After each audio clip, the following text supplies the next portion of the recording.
Personal finance opinions YouTube channel में एक और वीडियो में आपको खुशामदीद। इस वीडियो में मैं बात करूंगा पाकिस्तान स्टॉक मार्केट की 10 ऐसी कंपनीज़ के हवाले से जो कि आने वाले हफ्ते में एक अच्छा डिविडेंड ऐलान कर सकती हैं, क्योंकि इन कंपनीज़ की जो बोर्ड ऑफ डायरेक्टर्स की मीटिंग्स हैं वो अगले हफ्ते में प्लान्ड है।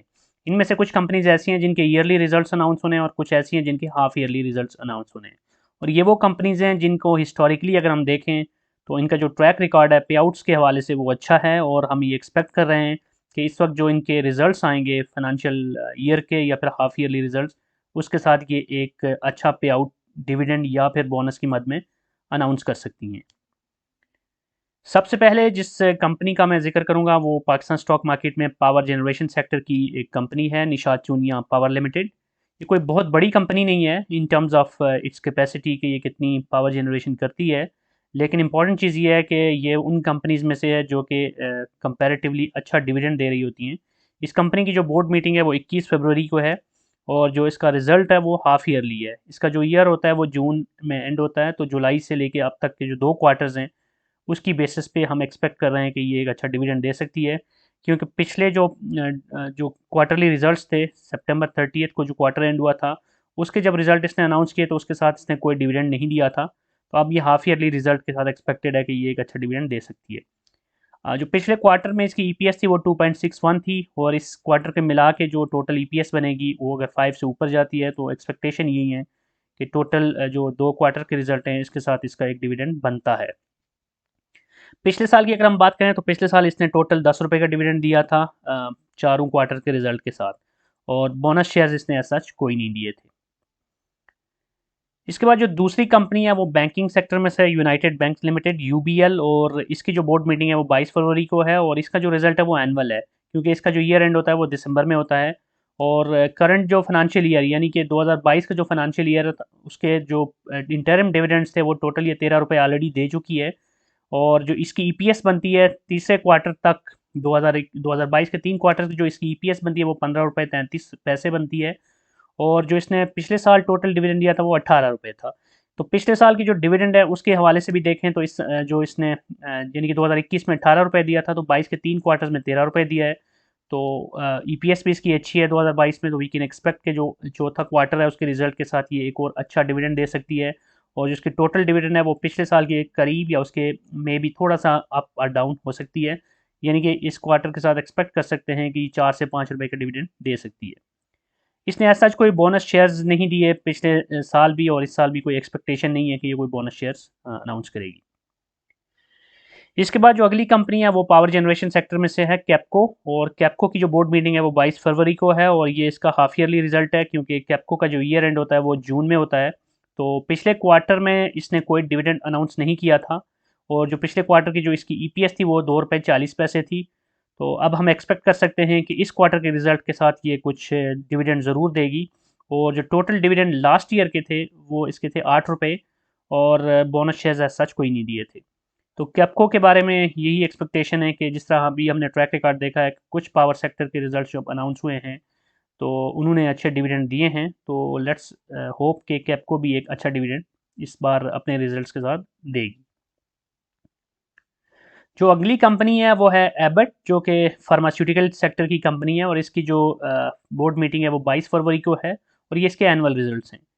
इससे पहले जो क्वार्टरली रिजल्ट्स इसके जो होते हैं उसमें जो इंटरिम कैश डिविडेंड दे चुकी है ये कंपनी इस साल वो 15 रुपये है, और इसकी जो ईपीएस बनती है up to the third quarter of 2022 वो है 26.2 यानी 26 रुपये 20 पैसे।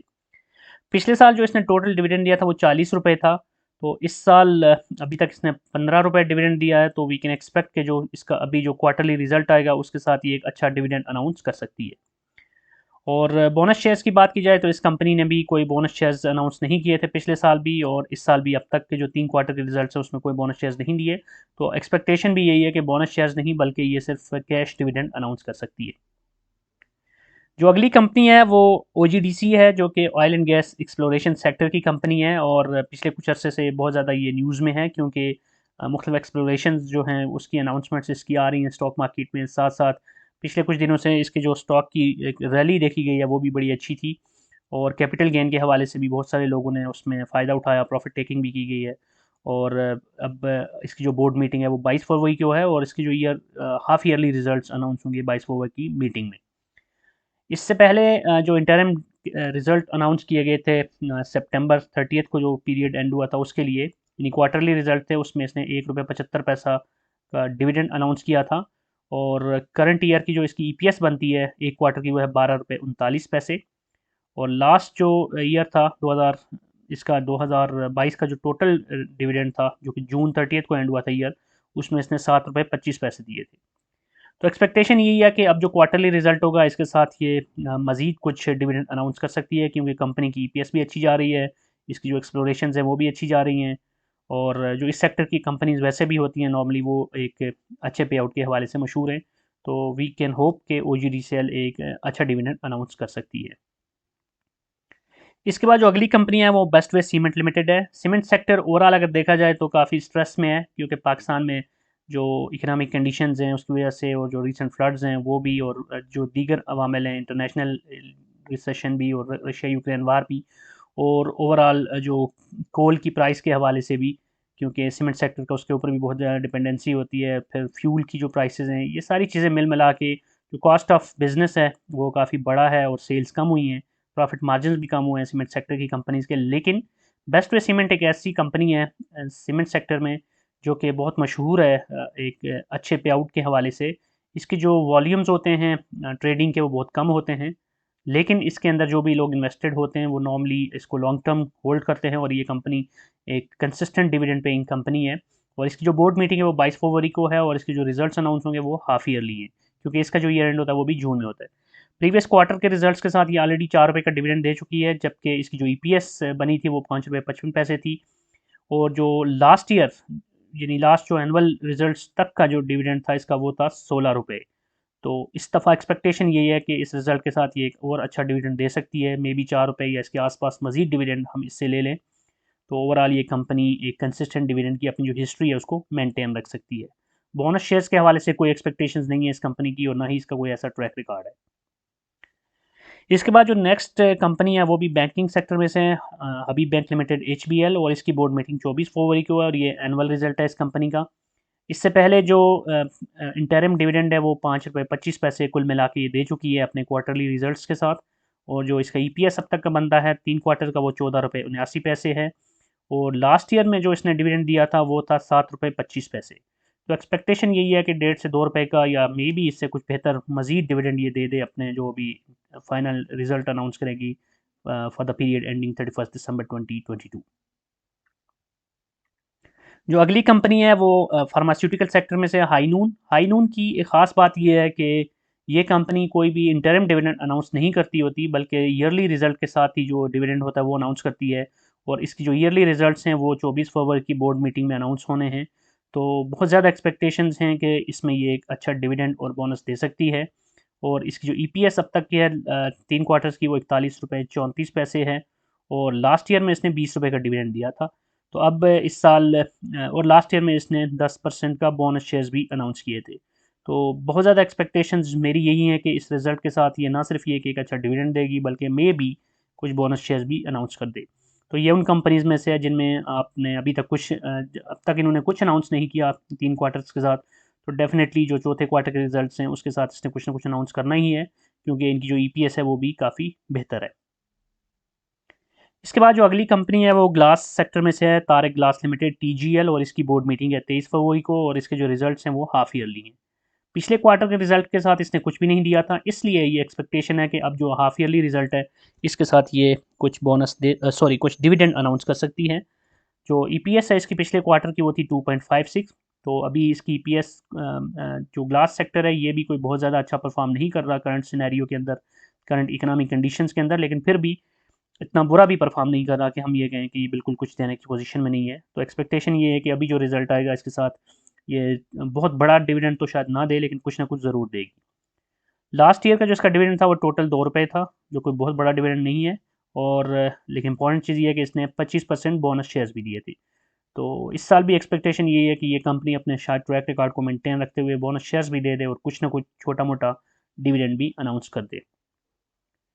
इसके बाद जो लास्ट कंपनी है इस लिस्ट में वो पाकिस्तान टोबैको कंपनी लिमिटेड है, जो कि टोबैको सेक्टर की कंपनी है और बहुत ही अच्छे और कंसिस्टेंट रिजल्ट्स वाली कंपनी है। और इसकी जो बोर्ड मीटिंग है वो 23 फरवरी है, और इसकी अभी जो मीटिंग है उसमें जो ये रिजल्ट अनाउंस करेगी वो है एनुअल रिजल्ट्स, क्योंकि इसका ईयर एंड भी दिसंबर में होता है। इस ईयर 2022 के फाइनेंशियल ईयर 2022 में ये अब तक 20 रुपये का डिविडेंड दे चुकी है, 10-10 रुपये 2 दफ़ा। और इसकी जो ईपीएस बनती है अब तक 3 क्वार्टर्स की वो बनती है 65 रुपये 99 पैसे, तकरीबन 66 रुपये। और लास्ट ईयर अगर देखें तो उसने 80 रुपये का डिविडेंड दिया था। तो वेरी मच एक्सपेक्टेशंस हैं कि ये एक अच्छा डिविडेंड अनाउंस कर सकती है अभी जो रिज़ल्ट हैं 23 तारीख को उनके साथ, क्योंकि कंपनी की ईपीएस भी अच्छी है, कंपनी का ट्रैक रिकॉर्ड भी अच्छा है, और कोई ऐसी रीज़न भी नहीं है कि कंपनी इस दफ़ा कंजूसी का मुजाहरा करे।